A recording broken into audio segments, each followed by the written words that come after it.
Nice. Okay, it's 7:03. We're going to go ahead and get started. Welcome back, everybody. This is our February 2022 Phoebe Long Beach meeting.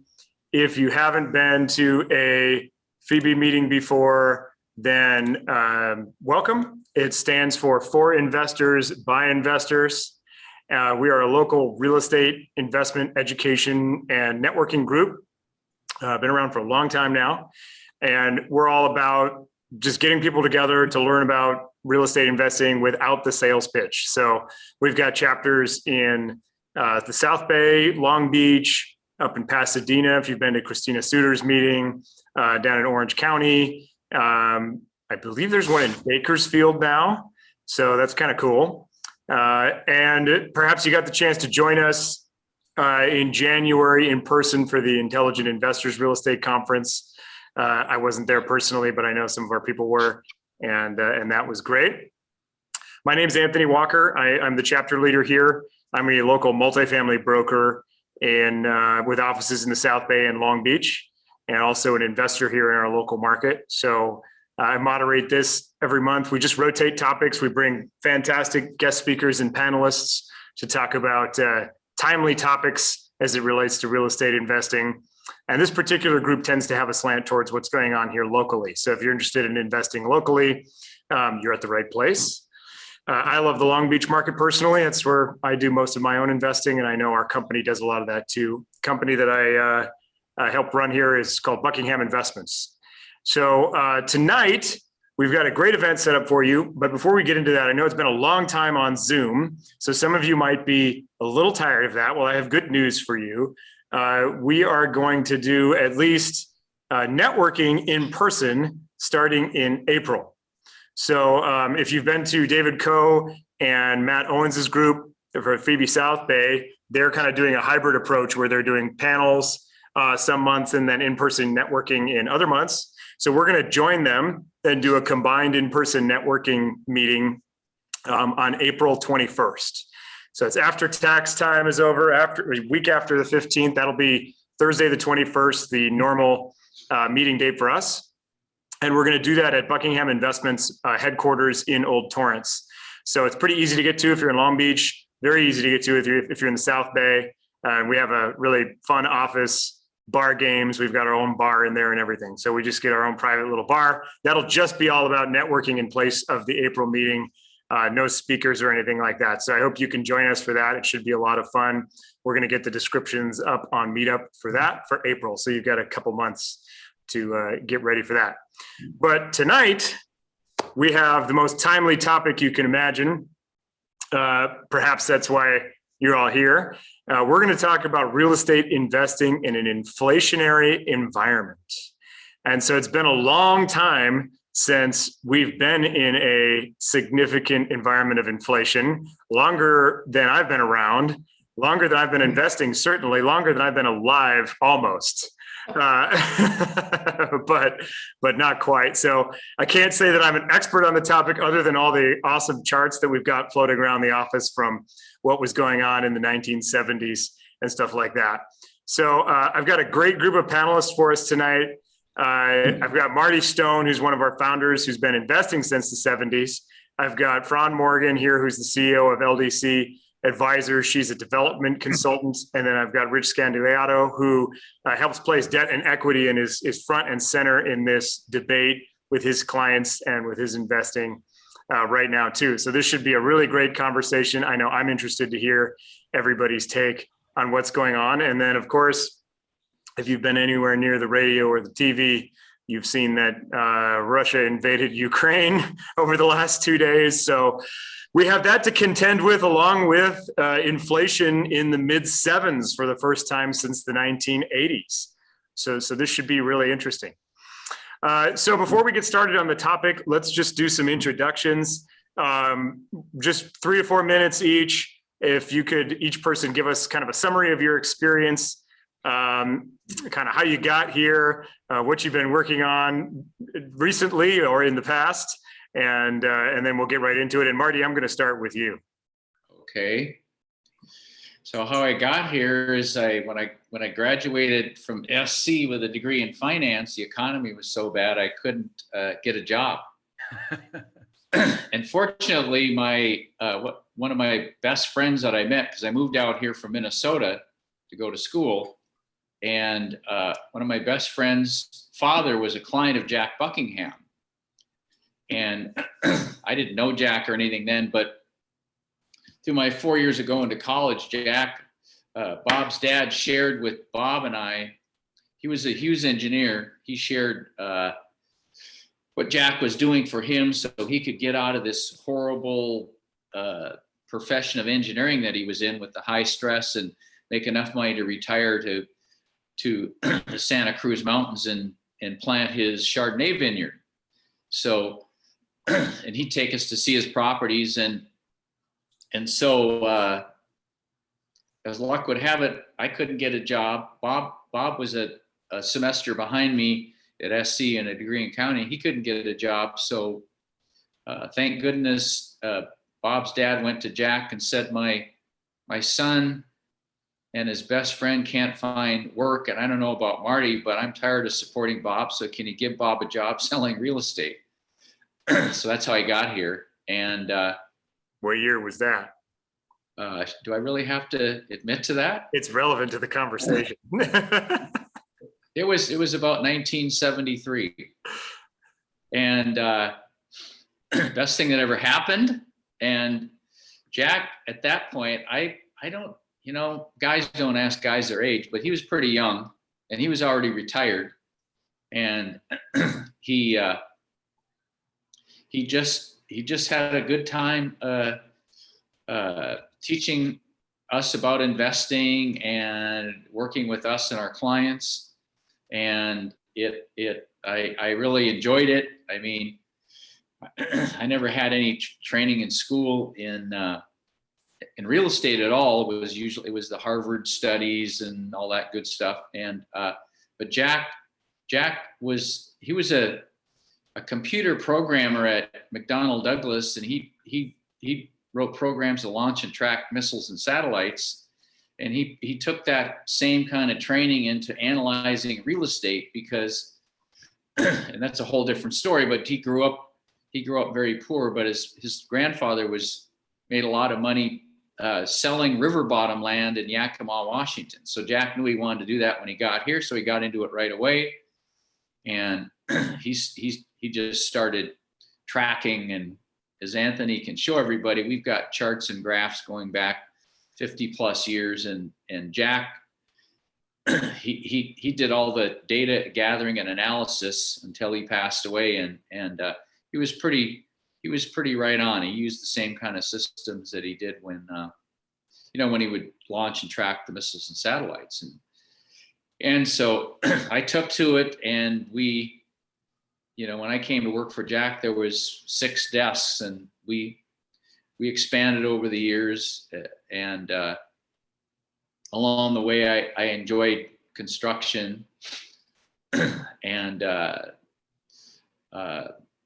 before we got into the construction business, our clients needed to do property management, so I started a property management company. At one point, we managed 1,000 units, and we always ran into trouble as a company financing, so I started a mortgage company, and we did all the financing for all of our offices and all of our construction, et cetera. And we got into, I like building, so I got my contractor's license, and I built 50 apartment and commercial buildings in the 80s, and I was the general contractor and all that. And along the way, I've done plenty of investing, and we did a lot of syndicating back then. A lot of the building projects were syndications, and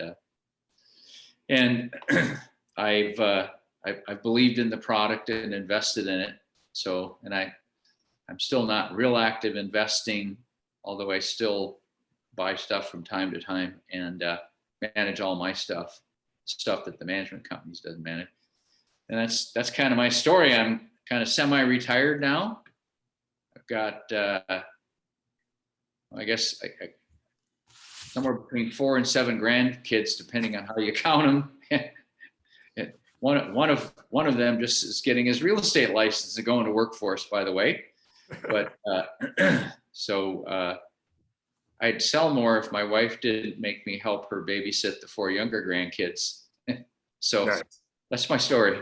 All right. 5 decades of a little bit of everything as it relates to real estate, basically. Yeah. Awesome. All right, Fran, I'm going to go to you next. Okay, well, I don't have quite as illustrious of a career as Marty, but I did start in 1977 as an estimator for a grading company. So I started in the dirt more than 40, well, gosh, that's 45 years ago now. And I've had the honor and privilege of working in various different aspects of the real estate development and construction industry.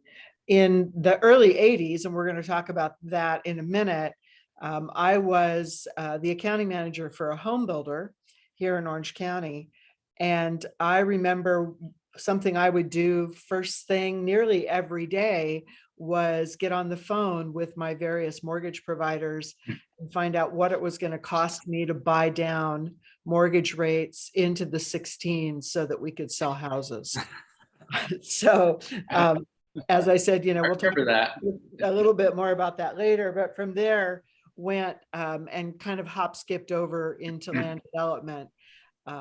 I've developed thousands of residential lots and remediated brownfields, notably in Signal Hill. I remediated 60 acres and built Bixby Ridge, Discovery Ridge, and Alamedas Ridge developments in Long Beach, Signal Hill area. And then for the last plus or minus 20 years have been concentrating on advising institutional investors in their real estate development project type investments. During the Great Recession, I managed a portfolio of about 10 billion with a B dollars worth of real estate under development for CalPERS, who at the time was the largest beneficial owner of single family residential lots in the nation. And that was a roller coaster ride, to say the least. It was exciting times, and my specialty in the last 20 years has been master plan communities. I've managed a lot of them and can't even tell you how many. But today, there's not a lot of master plans being built. And so we predominantly still advise institutional investors in their acquisitions, mostly of subdivision and tract type real estate investments. I met Anthony a few years ago. We're in a CEO peer group together. As he mentioned, I'm the CEO and managing member of LDC Advisors. And let's see, Anthony, did I miss That about sums it up. Okay. Quite the illustrious career. I was drawn to Fran immediately when I joined that group too, because of her experience. So it's been really interesting to get to hear about some of those projects over the years. I'm excited to have you on tonight. Thank you. Thank you. Rich, tell us a bit about yourself. Thank you, Anthony. Appreciate the opportunity to talk today. My name is Rich Scandaliato. I'm the founder and president of Arcam Capital. Arcam Capital arranges both equity and debt placement for middle market commercial real estate companies. We're doing it on a national level. We're focused here in Southern California, but I would say that 90% of the business that we do is outside of California. We try to provide creative total capital stack solutions to meet clients' needs. So in turn, a lot of people are afraid of the word equity, mezzanine financing, or preferred equity. And it's something that we actually not afraid of. And we're able to bring that total capital stack to the table and ultimately provide the advisory solutions to clients to be able to allow them to maximize the total returns for their investments. On top of that, I would say that's probably 70% of what I do on a day-on basis. We also own about 1,500 units, mostly out of state. We kind of got out of California a few years back and have been mostly in, sorry, my computer is doing something right now. But we're heavily involved in the Las Vegas market, Arizona, we're in Salt Lake City markets, and I look forward to having the opportunity to discuss commercial real estate and, more importantly, the inflationary issues that we have going forward. So yeah, thank you. Thank you, Rich. I'll let you start it off here. with our leading question. So it's been a long time since the country experienced rates of inflation we're currently seeing, 7.5% year over year as of January 2022. And you can read wild predictions of market shocks, real estate crashes, and more, all spreading around radio, social media, and the news. Real estate's often called a hedge against inflation, but it seems a lot of people don't understand the nuance here. So assuming high levels of inflation continue, what can investors expect in the coming months? Wow, what a great question. So I guess the last time we've seen inflation hit this close, or hitting to levels we've seen today, is really going back to the financial crisis of 2018 or 2008.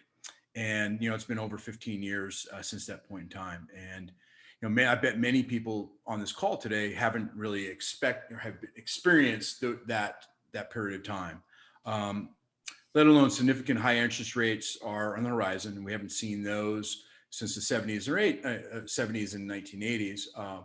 However, where do we go from here as far as inflation? Where do we go as far as interest rates and things of that nature? One would believe that when rates increase, it can help contain costs, right?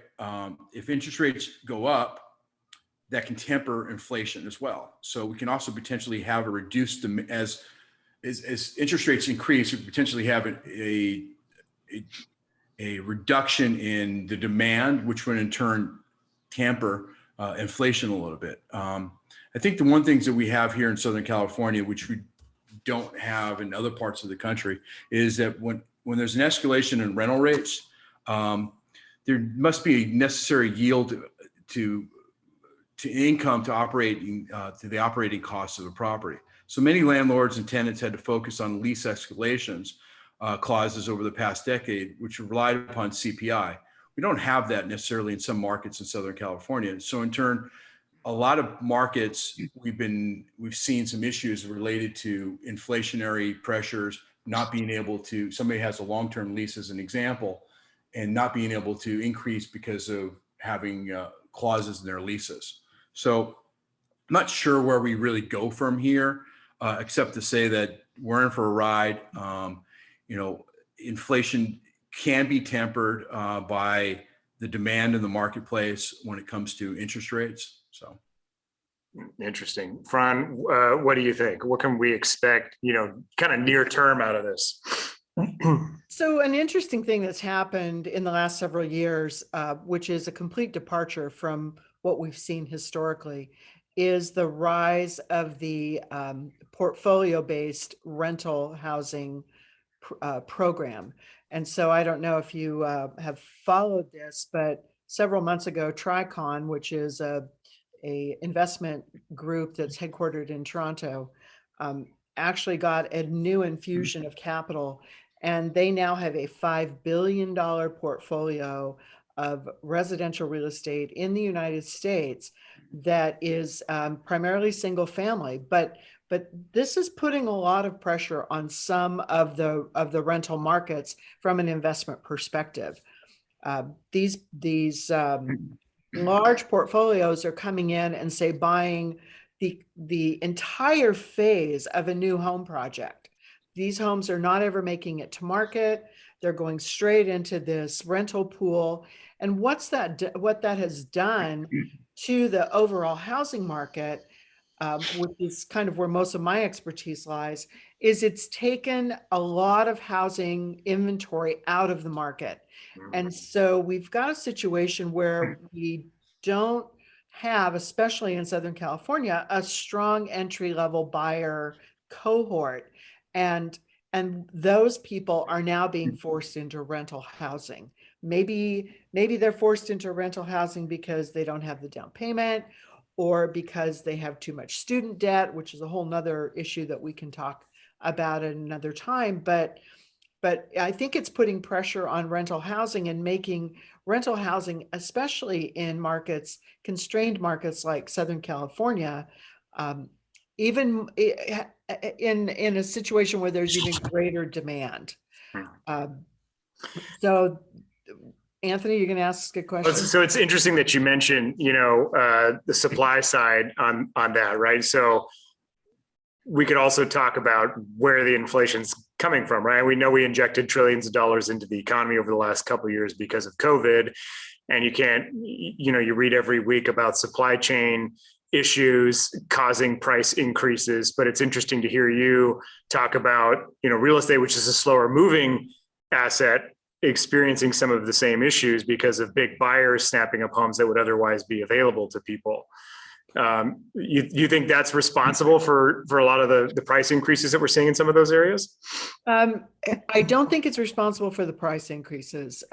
The other thing that is really constraining the new home market are price increases and as you mentioned, supply chain. For example, lumber, we've seen price increases in lumber of 400%. Most of my work is on the new home side. And I was on a call just yesterday with a builder in Salt Lake City. Interesting, Richard. I'm doing a lot of work in Salt Lake City right now. They can't get appliances. They're shopping hard for appliances. They're switching out builder standard appliances. They're upgrading appliances at no charge to buyers because the products just aren't available. And that machine, it's all about closing houses. So there are some serious supply chain. And as long as prices are escalating, builders can build their way out of these price increases. But every time the interest rates go up, we see a dampening effect on the new home market. And as people are taken out of the new home market, they're forced back into the rental market. So there is a huge cycle here that, interesting, even though we've got these 7+% of inflation, we still have historically low interest rates. So there's an opportunity now before interest rates rise further, to jump into this market and capture some of that, because I don't think the rental market is going to abate anytime soon.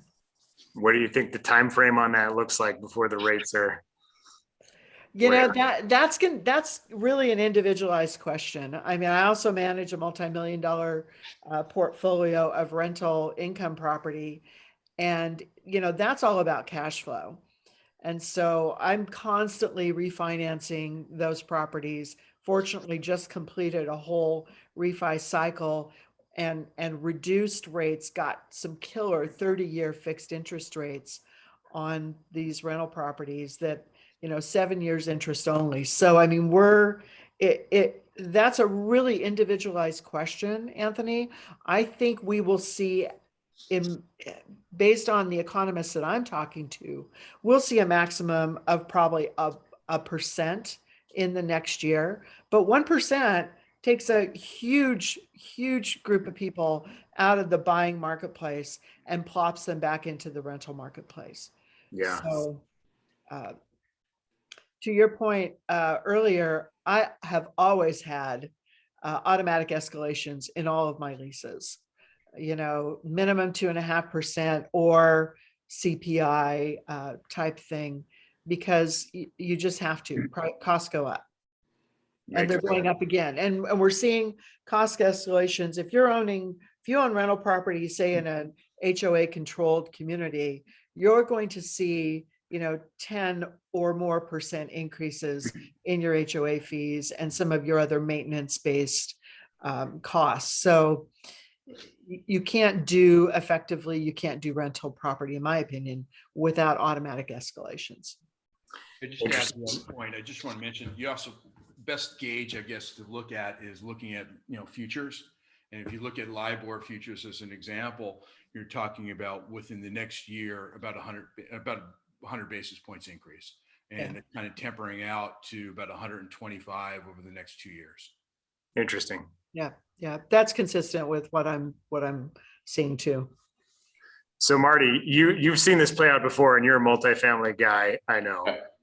So, as a lot of us have never been in this type of environment before, right? And as inflation continues to be a reality here, and it's not transitory anymore, what are we in for in that space? If people are getting forced to be renters, is that all good news for apartment owners, or what do we need to navigate? Well, everything I've heard so far is just magic music to my ears, because if people can't buy, they have to rent. And I don't know about, I'm a Southern California investor for all these years, and the thing about our environment here is there's no vacant land virtually to build. So we're forced to tear down old stuff and build new stuff. And I don't know if there's any city in California that isn't leaning towards low or no growth on housing. Long Beach, where we do a lot of business, Anthony. When I was building in the 80s, I was putting 8 nice 2-bedroom, 2-bath units on a 50 by 150 lot. And what the city of Long Beach did is they downzoned all that land. They downzoned all those lots that are still left there. So now you can only build 3 or 4 units on them. So you can no longer build rental property on them. You have to build condominiums. And at the same time, what they did is they upzoned all the luxury high-rise stuff. And they waived parking requirements and all that because they want high-end renters. So that's the reason why, which is good for us. Just as an example, I bought a bread and butter 1948 building about 5 years ago in Long Beach, just a little between the freeway and downtown, and the maximum we could get for the unrehabbed studio units was $750. And now for those same units, we're getting $1,350 unrehabbed. So, and so to me, as a apartment owner and apartment and renting in the business, I made notes on this. I said, I don't call real estate a hedge against inflation. I think real estate loves inflation. From my perspective, as an investor and a rental property owner, and as a property owner, and I don't know, you probably can't. Behind me, here's a chart. I'm pointing at it right now. I bought a house years ago in Long Beach. It was built in 1907. I bought it from the son of the original builder, and this chart was in the office. That they sold it with everything in the place. And you can't see it, but it graphs the rises and falls of real estate in the United States from 1850 to 1948. And there's just check. It's classic Econ 1A stuff. And I don't know if I'm fortunate, but I was around when we had the real estate run-ups. And Anthony, you have this chart somewhere. Yeah, here, I can show it. So I was going to ask about, the next natural question is, yeah, it's great that rents are going to rise for landlords. Prices go up. And when you've got leverage applied to a property, you're multiplying the effect of the equity appreciation, right, through the leverage. Yeah. But then the other side of that coin is rates are rising. So that's what everybody's worried about. And I was going to ask the cap rate question next and how that adjusts and what rates are going to do. And this is what everybody's worried about in the market. And so I'm going to show this chart because I know this is the one Marty wanted to talk about. And here it is. So what this chart is, and again, this is the data that we collected was just all the apartment sales in the greater South Bay and Long Beach through these periods. And Jack, being the kind of an analyzing guy he was, he did the proper throw out the highs and the lows, and he did all that good stuff. And if you look at this, when we came out of the Vietnam War and the economy was kind of bad, and when we went through this high inflationary period, you can see how the price per square foot of the buildings, and it increased 406% over those 11 years. And if you go back and play with these numbers later, because and you can see what happened. The interest rate numbers that I put in this chart, I pulled up from, these were the average Fannie Mae or Freddie Mac rates. I forget which one I used that I found for those years, the average rate for those years. And if you get into the later years, if you look at the growth, the raise in property price per square foot over one year versus the other, the years that had the highest percentage increase from that year to the prior year, also they had the highest increase in the interest rates over those time periods, but it didn't slow anything down as far as I could tell. And if you look at that chart 81, right after that, the demand for property was so great, and the demand for rentals was so great. That's when I started building. And I like I said, I built 50 apartment buildings and a couple commercial during that time period. And every construction loan I had was 21, 22, 23% interest. Absolutely. And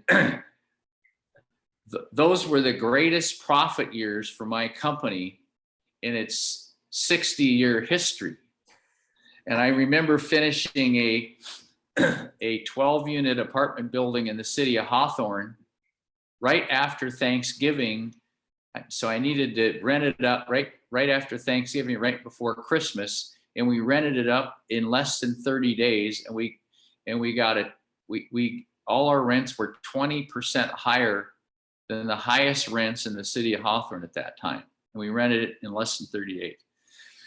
So my experience with, and we've charted this stuff ever since Buckingham started, and our different inflationary periods have had different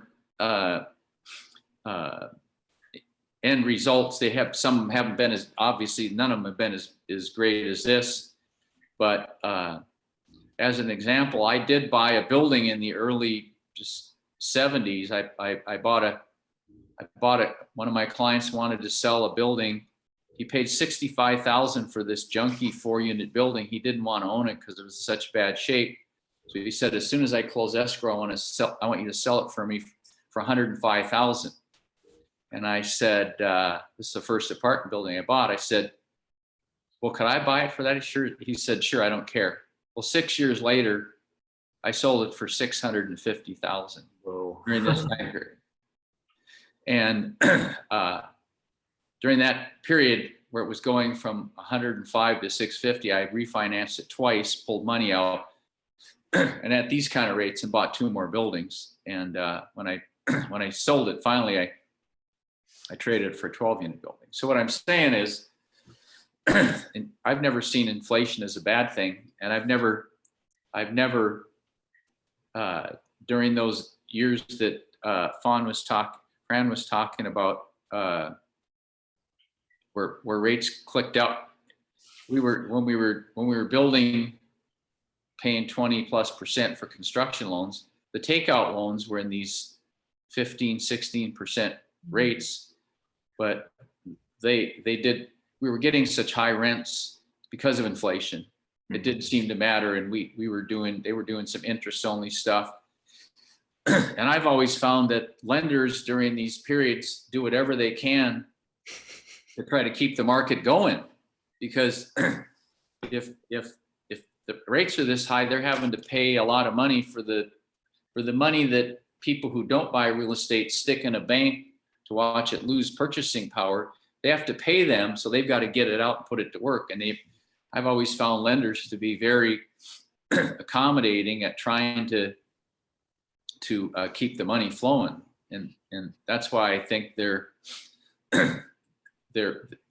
like you were talking about these interest only loans that the banks are giving. I mean, I think they're loving it because Sure, they're paying 0.5% to the people putting money in their banks, and they're loaning it out at 3.5 or 4% interest. So they're making a huge profit margin. So Sure. they're happy to do that, and it's helping us. And so And the other thing I wanted to mention, since I've been through so many of these rises and falls in the real estate market, at least in our little area,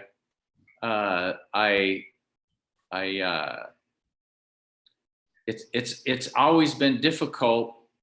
As much as we've tried to anticipate when we're going to go into it or not go into it, or when we're going to come out of it, it seems like every one of them has had a different cause, and it's been handled differently.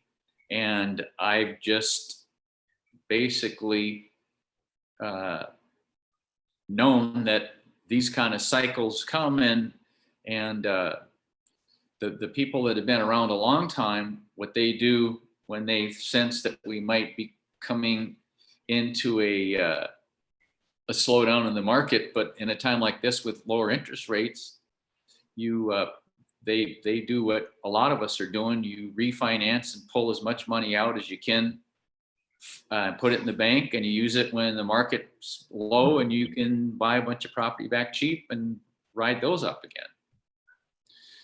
So that's and I've always found, for me anyway, because I have been a builder and I've fixed building ups and resold them, I've always found that buying a building for 105 and selling it for 650 and never doing anything to it is a lot easier way to make money than fighting City Hall to build a 8-unit apartment building, or what you're doing with subdivisions and all that. Because I don't know about you, but I haven't found anything to get easier at City Hall. It's horrible.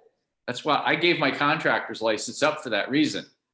Yeah. And I'm working on a project right now with the city of El Segundo, and I could tell you my horror story, but I don't want to use the rest of this meeting for that. So Fran, I'm pretty sure you and Marty were building from exactly the same set of plans in the same city at the same time. Yeah. Well, yeah, I was just thinking that, Anthony, that Marty and I probably actually crossed paths and we don't know it, because I was selling real estate in the 80s in Long Beach, and had the dubious distinction of representing a number of builders and a number of sellers when the city of Long Beach put the overlay in place that said you could build 10 units on an R2 lot.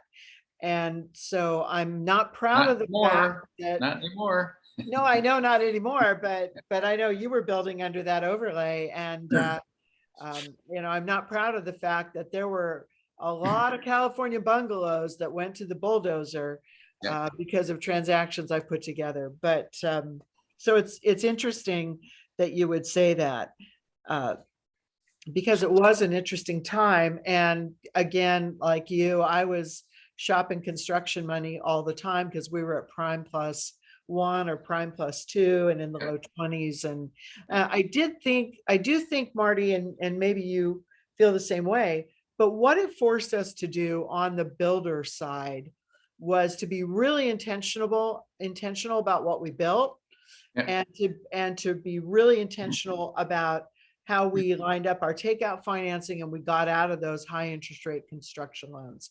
And so I have seen builders get lazy with low rate financing, and that's sad. And to your point, the environment today, nothing is easy.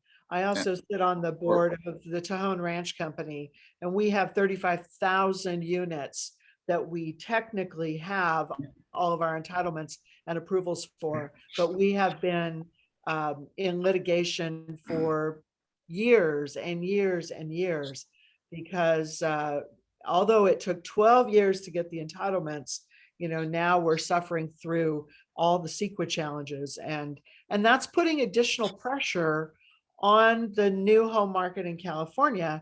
And pricing is being driven by the new home market. So it costs a fortune to bring a new home out of the ground in California, regardless of whether it's infill or greenfield. And that is just creating much more demand on the rental side, in my opinion. And I don't see it abating. No, I've never seen it get better. I've never seen it. By the way, when I was building, it's like I've been working on this, rehabbing the face, just the frontage of my building in El Segundo, where our El Segundo office is. And I filed I had to put my proposed improvements to a committee at the city of El Segundo and pay a $3,950 fee to do that.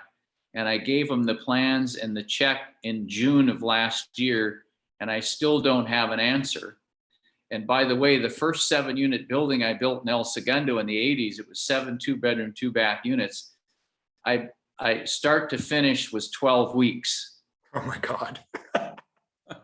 We had a good crew that when we were building. Anyway. Wow. So Rich, I got to ask, because we were having this conversation a little bit right before the meeting tonight, right? And so you see the charts. I saw the 1970s case study that we just showed with the prices continuing to rise along with the interest rates.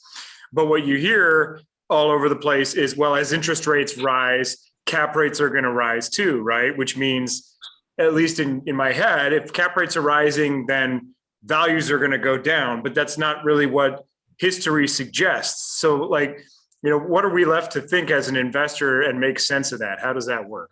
I think it's a great question. I guess I can give you a prime example. We were trying to buy a property up in Salt Lake at the present time. We had an offer written in.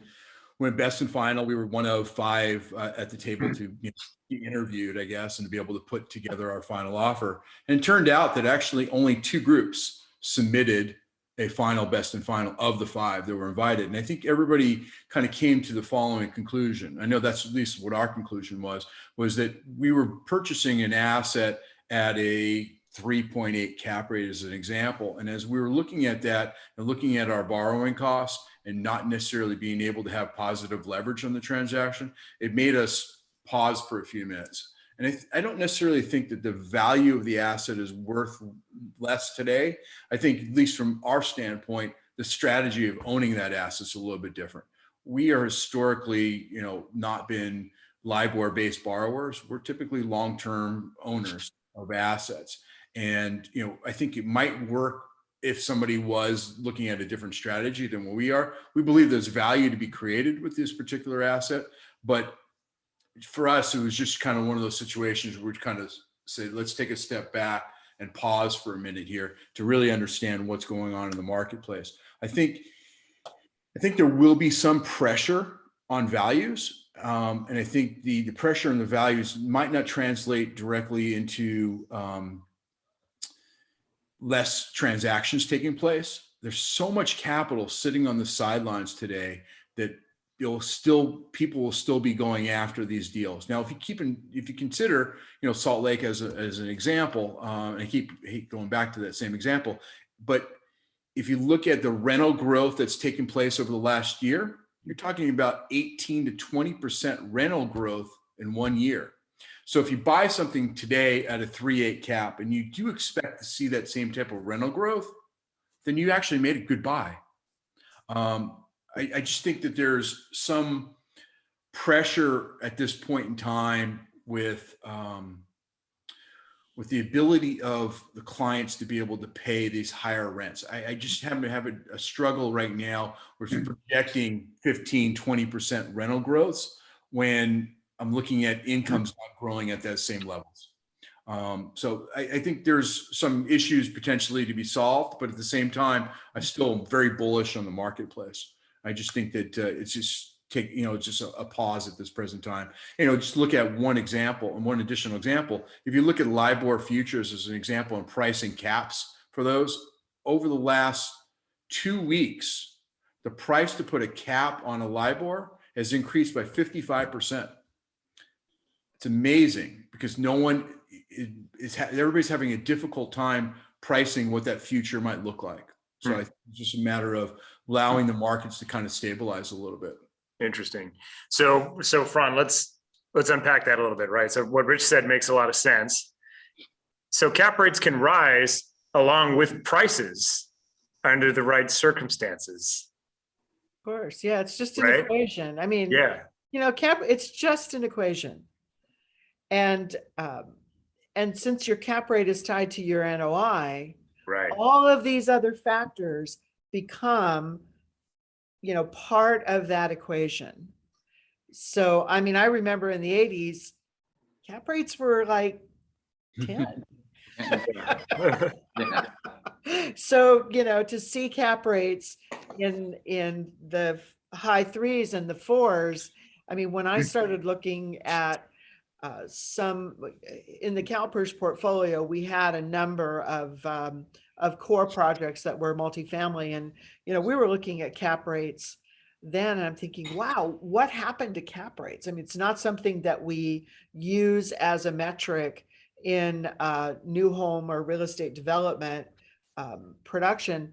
And so every now and then I dip my toe in and look at what cap rates are doing. And I went, wow, what happened to cap rates? They used to be 6 and now they're 4. And so I think that just is I think the cap rates have been affected by so much big investment. And I'm talking, the Lincoln Properties and Avalon and all of your major real estate investors in the multifamily space.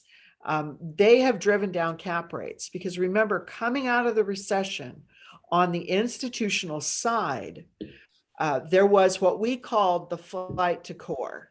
So you had institutional investors that were dumping their opportunistic real estate portfolios, like the one that I managed for CalPERS, and were buying and competing with other institutional investors for what were considered core properties, which included your large scale multifamily, your several hundred unit complexes and whatnot. That started really driving down cap rates because now you had major long-term, very patient capital coming into these markets. And this capital, they're just looking to hit their target investment rate, which is 6.5 or 7%. So they're not looking for these huge returns, and they were able to pay more. So I don't know what's happening or what's about to happen in that space right now, but with these recent investments in these single family rental pools, I think we see the same kind of phenomenon going on again, where it's going to drive down the cap rates because there is, to Rich's point, so much. I'm talking big money. These are not even several $100 million portfolios. These are multi-billion-dollar portfolios that are putting pressure on the business of multifamily, or Interesting. the business of rental housing. So that brings up another interesting thought that I have here. So it's been really popular over the last cycle to, especially for California investors, right, to put their money out of state because you could get higher cap rates out of state. And I understand that for people that are investing for cash flow, that makes a lot of sense. And your comment about the flight to core the last time around made me think about that a lot. One big thing that we've seen just over the last year is the leveling of cap rates really across a lot of the country in some of these markets that 5 years ago, I had friends that were investing out of state and they were getting 3, 4, 5% higher on cap rate investing in somewhere else than they are here in Southern California. And now I'm hearing that Dallas cap rates are lower than Long Beach or wherever, right? And that's a huge city. So maybe that's a bad example, but is there, I mean, and maybe Rich, you're a good person to answer this one, or Marty, since you've seen people come and go out of different areas, but is there a risk there for people that have been chasing these yields elsewhere, that when the inflation continues, that we might see something like that again, and some of these markets, the cap rates rise higher there than they would somewhere like here or New York or San Francisco? Well, let me make a comment. One of the things that I see is because it's so hard and so expensive to build single families now.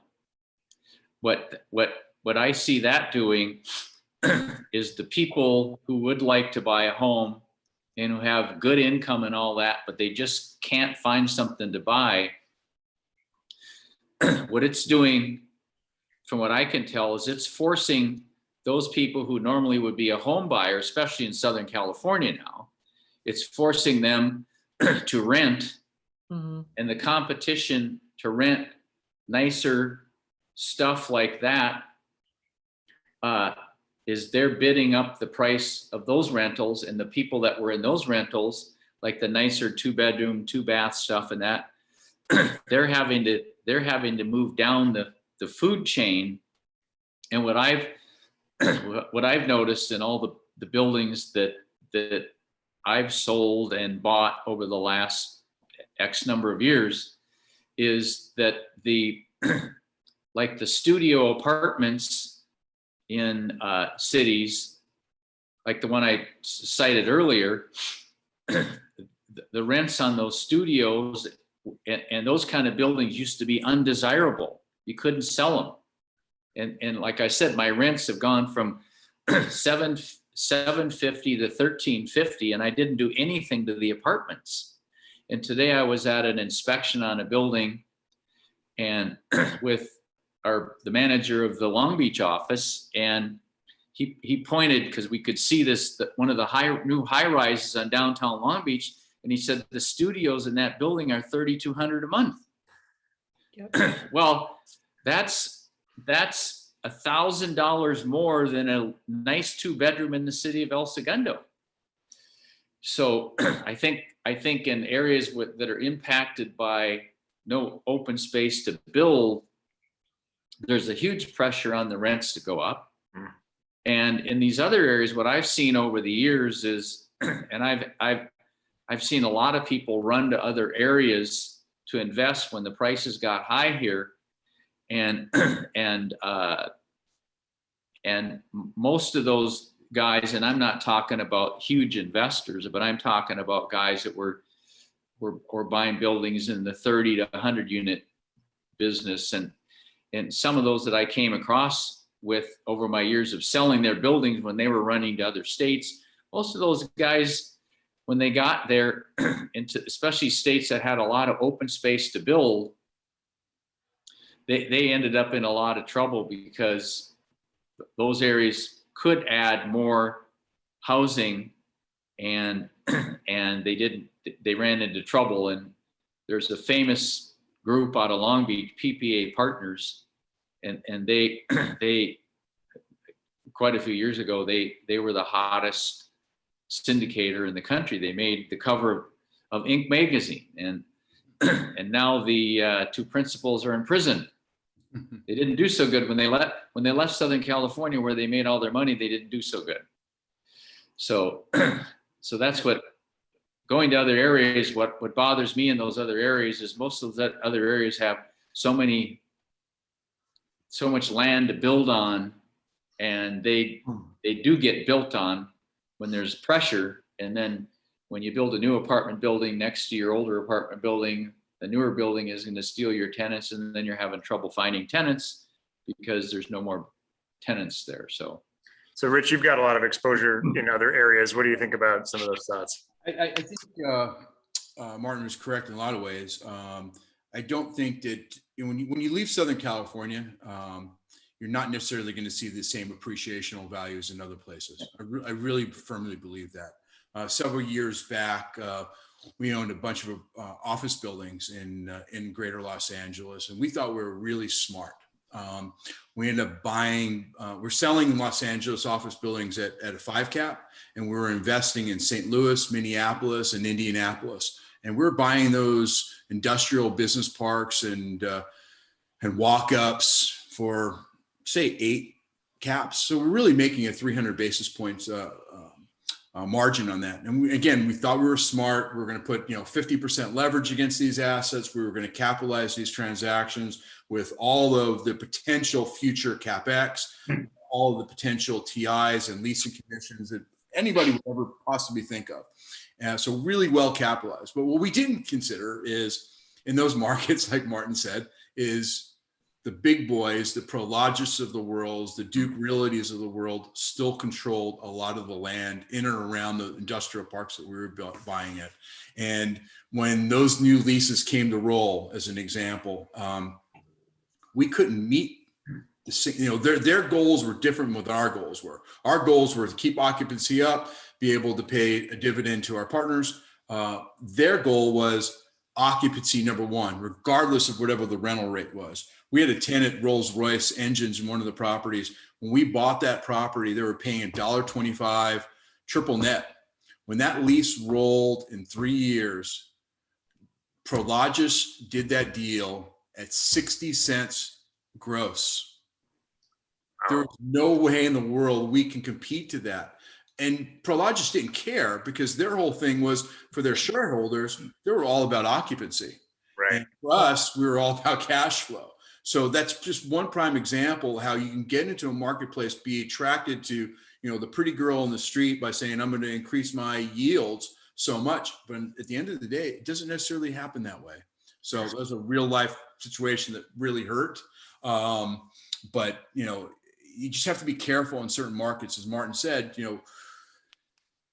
if you're selective on where the constraints are in the marketplace, you can actually still do okay. But if you're going into a place, everybody right now is really focused on the Sun Belt area. That Right. market is just unbelievable, the pressure and stuff out there. And I just don't know if it's sustainable, to be honest with you. I'm just really kind of cautious in looking at those marketplaces. That's my thoughts too. And that Franz comment made me think of that because it just seems every person you talk to is raising funds to go to Phoenix or wherever, right? And it doesn't seem sustainable. Yeah, a great point. Yeah, and the other thing, Anthony, if you're a California-based investor, you inherit, or if you're California-based, you inherently understand real estate in your hometown. Right. You get outside of California, you don't even know what you don't know. You talk about Phoenix, for example. Most people don't know that the Salt River nuclear power generating facility that supplies Phoenix with virtually all of its power has a finite life. And in plus or minus 10 years, they're going to be looking for a power source. So that is going to have a huge impact on the Phoenix market that even builders and real estate developers that I know are not really thinking about. They know it's out there, but they really don't want to talk about it. They really don't, because something will happen. We've got sunshine, so we'll be solar by then. I hear this all the time. But the reality is you don't know that if you're not in Phoenix. Right. So I think you're taking a risk when you leave your home territory.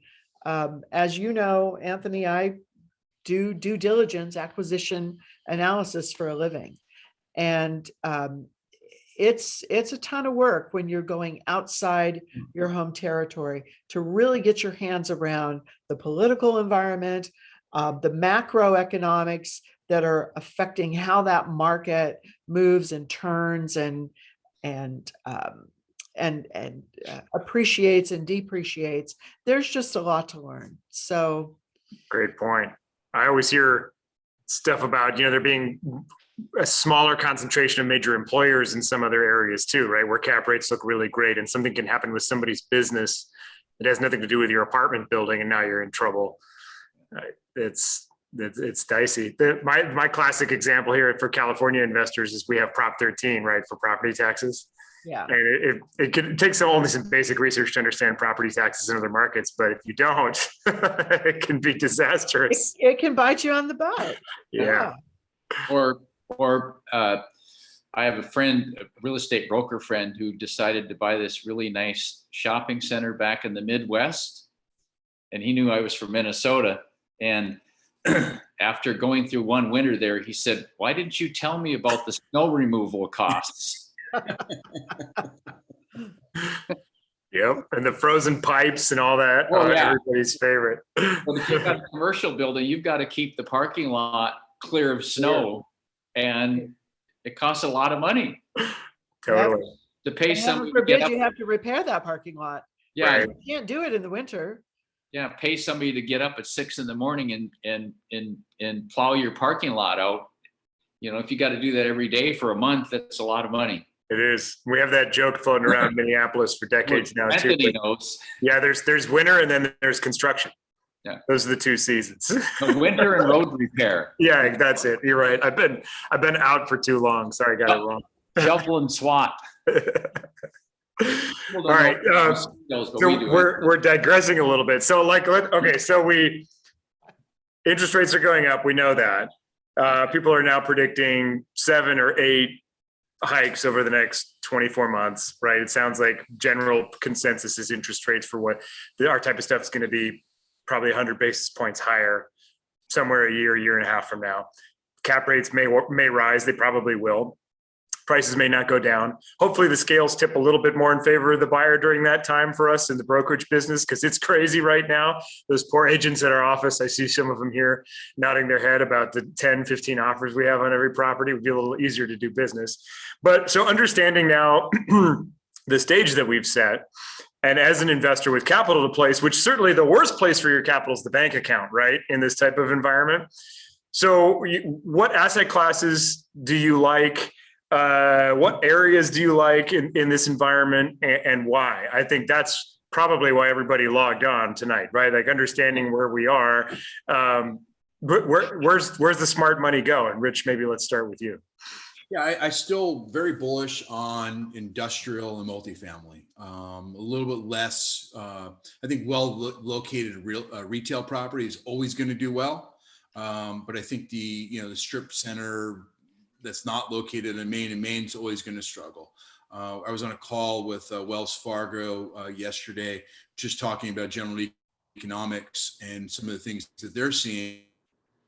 And one of them was suburban office. Is a lot of pressure right now to avoid that product, just because of the uncertainty right now on whether or not people are going back to the office and how much space somebody's going to need. So again, I think with industrial, it's constraints because of of available land. Same thing with multifamily, and as on both of those sectors, I think there's going to be, because of this constraints of bringing product to the marketplace, I think there will be good upward mobility because of rent growth potential. But again, retail, if it's well located retail, I think it's always going to do well. Awesome. And Fran, I'm going to go to you next, but as we're kind of continuing here, I do see some great questions in the chat. So for those of you in the audience, feel free to throw some questions in there. We will get to them at the end. We got some good ones already, I see. So Fran, what do you think? What's your asset class of choice in this environment, and where for that matter? Yeah, so Rich brings up an interesting point about industrial. I mean, industrial, even in the outlying markets, has just outperformed almost everything in the last year and a half. Being on the board of Tejon Ranch Company, we have a huge pile of industrial.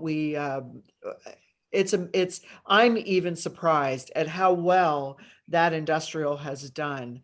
And part of that is driven by this whole supply chain problem, where now product distributors are looking for multiple locations from which to distribute product. So no longer are they willing to have just one big facility, for example, out in Moreno Valley or wherever. They're looking for facilities all along the way, because the supply chain problems that we're having have really illustrated and illuminated a weakness, especially in large metropolitan areas like Southern California.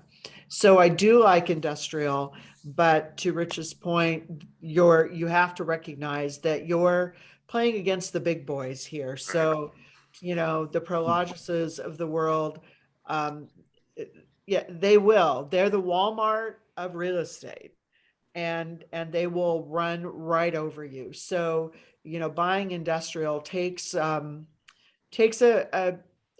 focus and an understanding of that marketplace.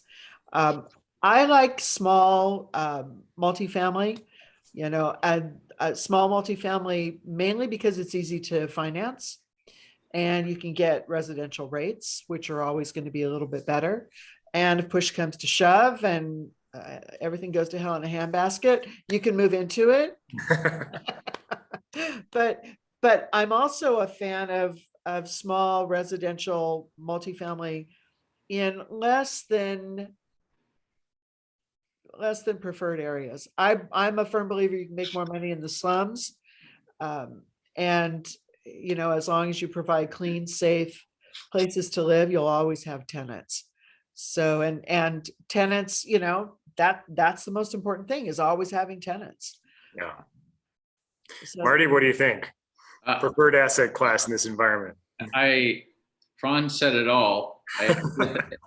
Everything she said at the end there, I go back to my Econ 1A class, Econ 101.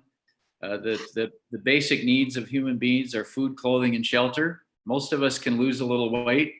We can always wear last year's clothes, but we got to have a place to live. Yeah. So at least for small and medium investors, I think providing residential housing is the easiest, best, and safest place to put your money, because people always need a place to live. Always. Restaurants go out of business, office buildings go out of business, industrial parks go vacant, but people always need a place to live. And generally speaking, and at least all the major cities I've been in, they tend to be anti-growth, especially in Southern California. So they're just not building enough housing. We have a huge homeless problem, and none of the cities are doing anything about it. And we keep adding people to our areas, and the people need a place to live, and we're in the business of doing that. And Fran, your comment about in not necessarily the slums, but if there's the prime areas. And then there, as you go, let's talk about, you go inland from the beach, the areas get, quote, less and less desirable. But if you go back 20, 30, or 40 years, like I can do, those areas that you were afraid to go in at night without an armed guard, now are beautiful places to live. yeah, Rose Park in Long Beach beautiful. used to be a terrible place, and Yep. now it's like it's a fortune. And that's other areas that happens like that too. And my wife and I like to go to San Francisco. We've got a place up there, and I've seen the changes up there, and in neighborhoods that used to be horrible, and now they cost a fortune. And the way they've dealt with it up there, and they'll probably start doing that down here, is instead of tearing old stuff down and to get out of the rent control issues, they do ticks on small apartment buildings, and they pay everybody to leave, and then they sell them as a tenant in common ownership. And by doing that, you don't have to obey any city, county, or state building laws. You can just I met an attorney probably 15 years ago or more that he at that point he had done 6,000 ticks in San Francisco. Wow. And they're a 1900s three unit building there. It's $1 million a floor. Wow. So anyway, yeah. So I'm for the small, the apartment buildings. Yeah, we always say around the office that if you're in commercial real estate, if you're not you're in the business of your tenants. Yeah. And that's what always turned me off of owning office and retail and industrial, is I just don't understand those businesses. And you're not just in the real estate business at that point, right? And to Rich's point earlier, yeah, if you don't understand the business your tenants are in, you're in big trouble. So and I had the same kind of experience with Rich. I built an office building, and we had our offices in there in El Segundo years ago, and I had nice leases on all the offices, and I swear to God, the leases always turned over right when the economy was dipping, and the rates were supposed to go up. My tenants said, "Well, look, Marty, look, I can rent down the street for this much less than I have to pay here. So if you help me out, I won't move. Otherwise, I got to move." And what did I have to do? I had to drop the rent. Yeah, so I get that. So anyway, so much for that long-term lease. Yeah. So Anthony, on to Marty's point, I'll just make one comment about office. So everybody's questioning, what is the future of office? What is the future of work in an office, et cetera, et cetera. But what I've observed, and this is not a professional observation, I'm not working with any clients, but I'm just watching what's happening around me. For example, tomorrow and Saturday, I am moving my office. I'm Right. moving, to a space that's 50% of the space I'm currently in. And I'm in, a Class A Irvine Company building by the airport. We've been in this building for 21 years. So it's not like we haven't been, and we've been in 5 different suites in those 21 years. And so what I'm seeing in, for example, in the floor that I'm moving from, there were 3 tenants, us who had a relatively small suite, the tenant next to us who it's a huge space. It's probably 10,000 square feet. And on any given day, there's 5 or 6 people there. And then the other half of the floor, which is probably 10,000 square feet, and it's been vacant for a year and a half. Wow. So what the Irvine Company is now looking at doing is they're doing TIs and they're breaking these spaces up. So it's not that there isn't a future in office, it's that there isn't a future in large plate office. Mhm. And so I think a small, suburban or other office building that has smaller offices that cater to the entrepreneur or the company, like Stacy, who is another member of our CEO group, has gone from a large office space down to a small office space. I think there's still going to be a demand for office space. It's just going to be a different type of demand. So yeah, that brings up a great question on this topic, right? We're talking about favorite asset classes. We all expect multifamily and industrial to continue to go well. Is there then opportunity in office and retail for somebody that can figure out the direction of the wind here and take advantage of that? Or do we need to look at converting all these spaces into different uses? Well, and that's something that we talked about a few months ago, Right. is taking some of these office and retail spaces and converting them to residential, especially with the pressure on cities in the state of California Right. to comply with the regional housing needs assessment numbers, what's called RENA numbers, where every city in California has this mandate to add residential units. And so as some of these other spaces for office or retail come available, that's a great opportunity. But you have to recognize that you and everybody else is looking at that. For Right. example, Olson Urban Housing, headquartered in Seal Beach, they're out there buying regional shopping centers when they can find them. And so, you're competing with with companies that make their living doing this. Right. So as an individual investor, is that an opportunity? Yeah, maybe it is, maybe it isn't. If you can find a small office building that's fully occupied or even 75% occupied, and hold it while you try to figure out if it's a good reuse opportunity and have it cash flow, then maybe you're going to get lucky where you'll have either, a re-entitled building that you can either tear down and rebuild or sell at that point. I would say, unless you're in the business of building, that what you do is you get it re-entitled and then you sell it to someone who's in the business of building. So yeah, I think there are opportunities, but I think you have to be a little bit more savvy about how you make those investments. Makes a lot of sense. And Anthony, let me raise a red flag on that. Doing anything like that with a city in Southern California today, you're going to be tearing your hair out. You're going to be beating your head against the wall. I know all these entitlement things we have in our state that I have a client who has a 3-story building in Long Beach. 2 stories are residential and the bottom floor is commercial. And it's hard to rent because there's no parking. My architect took that to the city and said, could we convert those under all these new things you got going to change them from unrentable commercial space to apartments, since the whole building is apartments and the whole neighborhood is apartments. And they said, give me an idea what you want to do. And he drew up a little sketch to turn it into 4 apartments, took it to the planning department.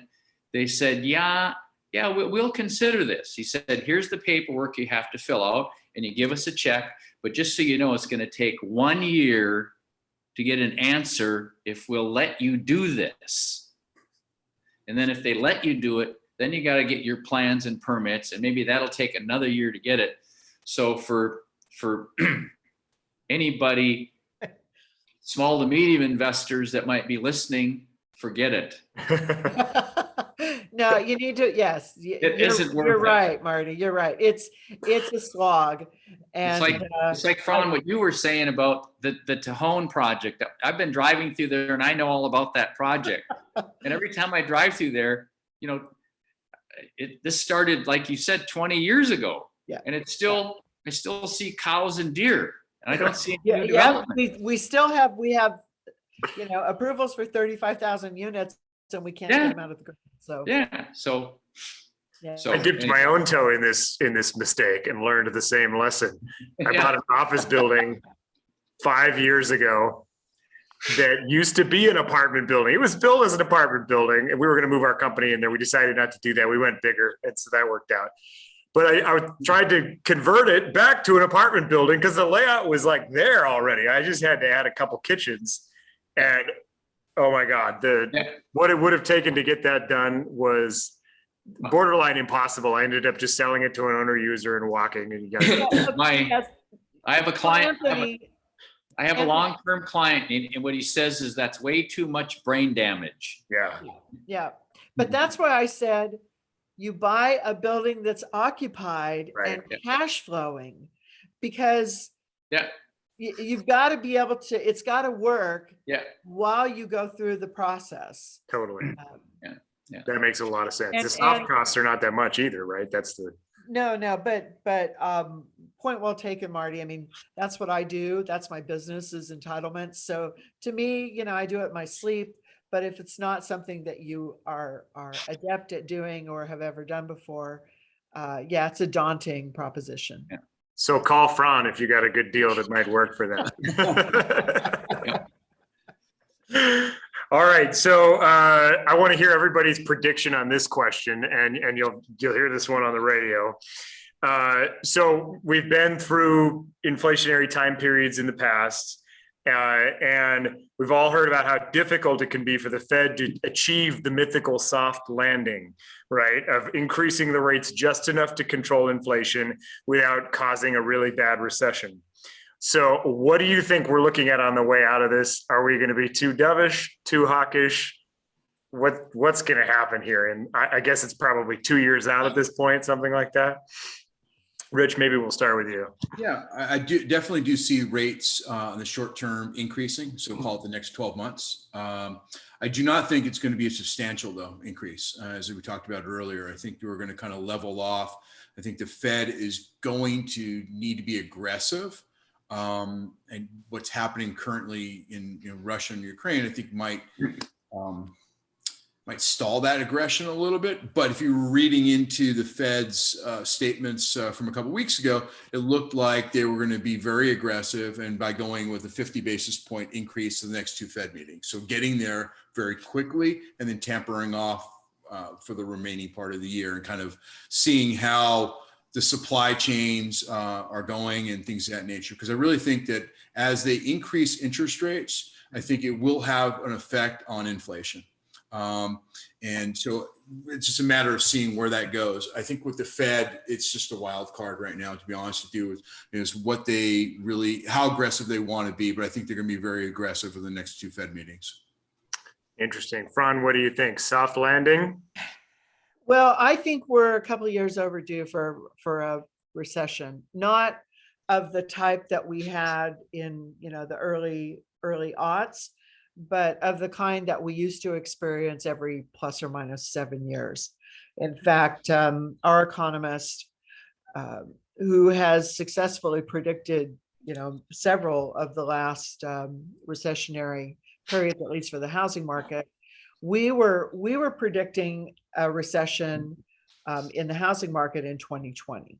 So we were building around, and actually my business is much busier during a recession than it is during the good times. So I was kind of looking forward to it.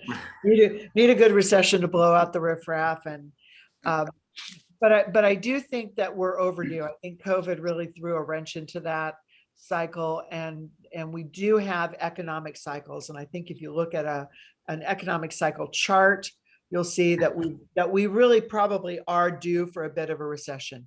I don't think it's going to significantly impact values of houses in California, but I think what it will do is have a major impact on velocity.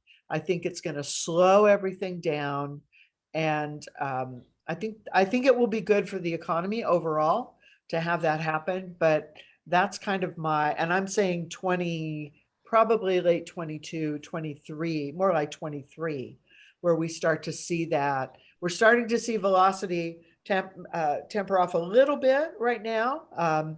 Inventories are up, houses are, days on market are a little bit higher, and we're seeing some decreases in velocity in new home sales. But I think as we get into the latter part of 22 and into 23, we'll see that. Whether that's a soft landing or not, don't know that I'm willing to call it, but I do know that there are some interesting things happening on the balance sheets of publicly traded home builders. So if you want to get an understanding of what's going to happen in a year, start reading proxy statements and 10Qs now. So it's a really interesting point you bring up. I think a lot of real estate investors that are active today, the only recession that they went through as an investor was the subprime crisis. Because, to go back to the 2001, not everybody's been doing this for 20 years, right? And so there's this notion that recession equals downturn in real estate prices and foreclosures everywhere and prices going down. So it's an interesting point you make, that the macro situation in the country doesn't have to equal there's going to be blood in the streets in the real estate markets, right? Right. Yeah. And in fact, we now know that has been termed the Great Recession. Right. There we go. It was a great recession. It was a very unusual confluence of a lot of different events. But in real estate, I've been in real estate since the mid 70s. So about every 7 years, we have a cyclical downturn, and it doesn't always mean houses go down or home prices go down. Sometimes it just means things stall out for a while. Right. And stalling out for a while is not necessarily bad. Yeah. It restores some level of equilibrium between the buyer and seller, which there isn't any right now. Oh, it's terrible. Yeah. Great point. Marty, what do you think? Are we going to get the soft landing? Well, I don't know. I've been through enough of these, and I don't remember the difference between a soft or a hard landing. I will agree. From was saying that we go through these cycles regularly, and I pointed to this chart here that it goes back. If you add from today back, it's over 150 years of our economy, and we have these cycles all the time. And if we could go back and know how all of them looked, I'll bet you every one of them was different. It was caused by a different thing, and we pulled out of it for a different reason. And I think I've always been the believer, if you use sound business practices when you're investing, and don't go doing things that you shouldn't do, like we're talking about buying an office building and converting it to residential. You got to have a lot of skill and all that to do those kind of things, or even building apartment buildings versus just owning. And if you own using sound business practices, in the long run, you'll probably be just fine. Even that story I told you, the building I paid $105 for sold for $650.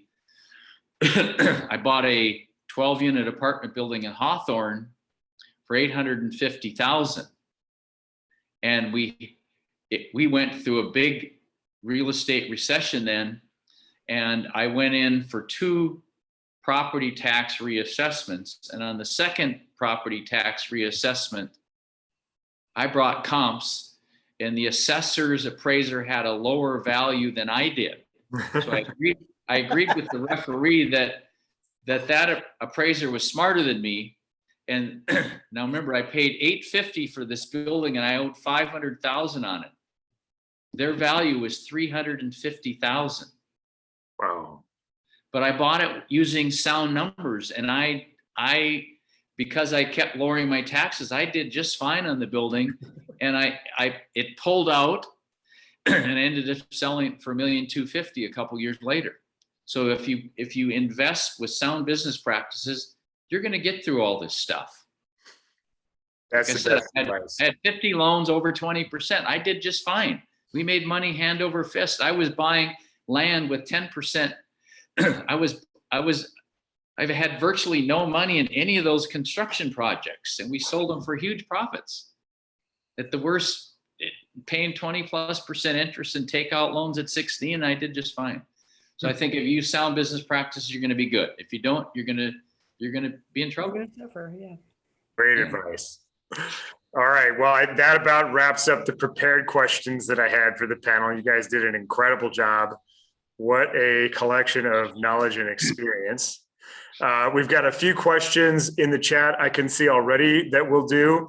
If other people have questions, feel free to enter it into the chat or raise your hand in Zoom and you can unmute and talk. I'm going to go with Dave's question first. Dave, welcome.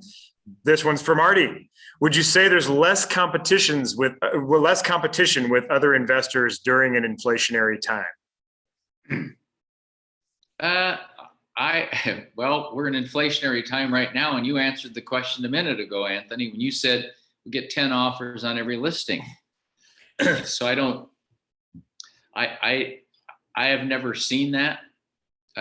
When properties are going up fast, people want to get on. They want to get in on that because they hear about stuff going up in value quickly and people making a quick profit. So I haven't seen that in my experience anyway. I think that's one of the biggest. It's a strong notion floating out there right now that as interest rates rise and inflation continues, everybody's gonna just not want this stuff anymore. But I would think that FOMO is a more powerful force in reality, right? And go back to that chart that you put on the screen. Yeah. That in my mind, that's the proof, because it didn't slow, and that's with raising interest rates. It didn't slow. Nothing slowed. Totally. Okay, AJ's got a question. Inevitable, the LA County rent control will hit Long Beach. When do you think it'll happen, and how bad will it hurt the multifamily space? Can I take that one? You can take that one. Okay. You if you don't have it, Anthony, and you have it ready. I saw the question in advance. I'm gonna show it right now. So back when LA City passed rent control, we used to, there we go. That's it. We tracked value all over. And if you look at the chart that Anthony put up there, and I forget when I think rent control in 80. Rent control in LA was passed in 78. It began in 1978. So this is a little value study from 78 to 84 of these four cities. Yeah, and what we did is we felt then the demographics for Hawthorne, Lawndale, and Inglewood were similar to the kind of marketplace in San Pedro, and you can see what happened from going out to 84. The highest appreciating city after rent control hit San Pedro, which is LA City, was San Pedro, and Inglewood was behind it, and Lawndale and Hawthorne trailed. So what rent control does, and if you want to look at rent control all over the United States, the oldest rent control in the United States is New York City, and the highest rents in the United States are New York City. The second highest is a tie between San Francisco, which has had rent control a long time, and the most horrible rent control in the United States is Santa Monica, and their rents are getting close to New York City rents. So in my experience, rent control doesn't help tenants. It actually helps us landlords, because it keeps our vacancy factor at near zero. We don't have to do much maintenance. We can still raise rents every year.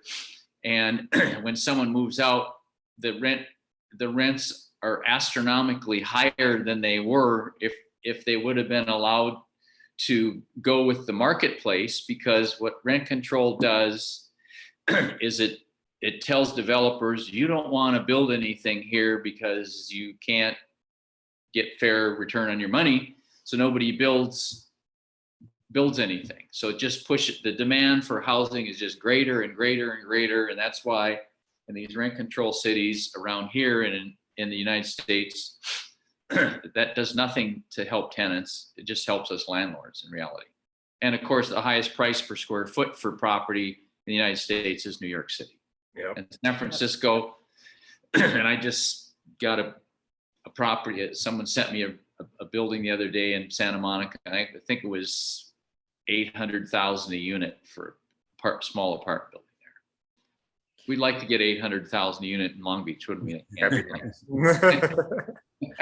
So Anthony, one other quick point on the whole rent control in California. Since, California essentially passed a statewide rent control, I think the pressure on cities to do their own program has been reduced. Yeah. Long Beach may be one city that would undertake it anyway, but the statewide rent control is 5% per year. I've never raised my rents 5% per year. But yeah, I'm writing that into leases now as the ceiling on escalations. And to Marty's automatic every year. That's good for landlords. I mean, 5% is awesome. So I don't think that there's going to be a huge pressure in any city in Long Beach or any city in California now to push for rent control. They're good points. So Rich, we were mentioning this on the phone earlier today too. There's a relationship, right, between a rent cap and when you've got inflation going on at the same time. Does that make California less attractive knowing that that's in the mix here? I think maybe in the short term, but I personally don't think from a long-term perspective. The only reason I say from the short-term perspective, because I know investors were concerned with, I forget it was a Seattle or parts of Portland that recently had rent control. And I know that there was a pause, and I think there was the same thing that's taken place recently in Minneapolis where there was rent control. And I know that there's been some investors who we've been speaking with that are looking at developing and then just kind of paused. So I think from a short-term perspective, maybe yes, but long-term, no. Yeah, good point. Sam, did you have a question? Yeah, first of all, thanks to the panelists. This has been a truly enlightening conversation. As myself, as a small to medium-sized investor, predominantly in the multifamily space, I'm also a Buckingham agent, so I do focus on the residential side of things. My question was around, what your thoughts are on this inflationary environment and how it'll impact either redevelopment projects, remodeling units, and or even adding ADUs because of the housing crisis that we have in California because of a shortage of units. How do you think that's going to play out? It certainly costs more to build. I mean, it's building materials are expensive, and ADU. I have a friend building an ADU in Garden Grove right now, and she's well over $200 a foot, and this is not anything special. So that would be my main concern right now. And what I see is the cost part. I just got a blurb from somebody who's completely building ADU units that you can plop behind a house or something. And I think they're priced just for the compact, like you can put it in your backyard and hook it up, is $250 a foot. Yeah. So all this pressure inflation does, it makes it tougher to do things you want to do like that, especially in the new construction. And I think what I see is because the vacancy rate is so low and the demand for housing is so high, and the rates will go up for us apartment owners. I don't see us having to now do these huge remodels of a unit and put in granite and tile and wood floors and fancy stoves and all that to rent a unit. We'll get back to where it's just paint, clean the carpets, and clean the unit and rent it, and you'll have 20 people standing in line trying to rent it. So it'll actually, I feel like, and until we make an impact on creating more housing, it's just going to make it easier for us to rent apartments at a higher rate and a lower cost of turning them, because there'll be so much demand for them. Yeah. And in other countries now, I won't get into how I know this guy, but I know a guy who had to rent a unit in Germany when he played hockey there. And in Germany, the housing is so tight, he had to put his own kitchen in it, bathroom fixtures, because to rent the place. Or to live in the place, I guess. Just to live in it, yeah. And to put his trash out, they gave him 2 tiny little trash cans, and that's all they'd collect. And he had kids, so he was lucky. He created more trash, and he'd take them to the rink and throw them in the dumpster. Otherwise, I don't know how he'd get rid of the trash. Do your own TIs for residential lease, right? That's right. Anyway, that's kind of off. I'm sorry if that didn't answer the question. I definitely did. Thank you. Okay. So, it's an interesting point, Marty, that you bring up that, and Sam, it's worth thinking about that. Maybe it makes the value add deal just less attractive, right? If the debt is more expensive and the debt coverage ratio is harder to hit because of the higher interest rates, and you're getting the rent growth anyway, why spend 25 grand a unit to remodel it, right? Yeah. Anthony, back to my story of the 8-unit building on 9th Street. We got $750 for unremodeled 1948 studios, and we rehabbed one completely, spent all the money. We got $850 for it. Now that was the only unit we rehabbed. Today we're getting for the studio $1350, and they're just clean. We didn't do any kitchens or bathrooms or anything unless we had to do something. And we're getting $1350, and now they're up to $1450. We don't have anything to rent now, but they're $100 more. It's amazing. Nothing done to them. They have no parking. They have no laundry. They have nothing. Let the market work for you. Yeah. I'm not fond of spending money if I don't have to. Why bother? Yeah. All right. Well, I don't see any other questions in the chat. We're going on close to 2 hours here, and I know it's getting late. So thank you everyone for attending tonight. This was a fascinating conversation. Great group of panelists. Thank you, Marty, Fran, and Rich, for volunteering your time. Really an incredible amount of experience. Better than I could have hoped even. I'm going to have to watch this recording just to get some more nuggets. So thank you so much for coming and joining us. Let's everybody give them a big virtual round of applause on Zoom. Excellent job. And we hope to see you again next month virtually, and in April in person at our Torrance office for some networking with Phoebe South Bay. Everybody have a great night, and we will see you next time. Thank Good you. night. Anthony. Night. Good night.